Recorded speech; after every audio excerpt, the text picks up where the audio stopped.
Heavenly Father, I stand before you today, acknowledging that there may be generational curses at work in my life. I repent for the sins of my ancestors, whether they knew what they were doing or not. I ask for your mercy, Lord. Forgive me, forgive my family, and break every curse that has been passed down from generation to generation. Lord, I declare that I will not suffer the consequences of what was done in the past.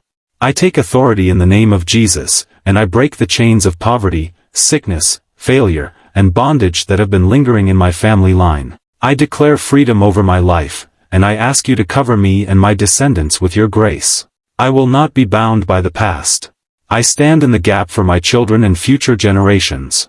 I ask you, Lord, to break every curse that is at work against them. Let your mercy flow, and let your healing power bring restoration. Father, let your light shine in every dark area.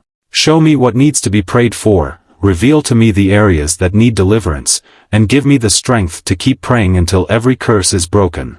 In the name of Jesus, I claim victory over every generational curse. Amen.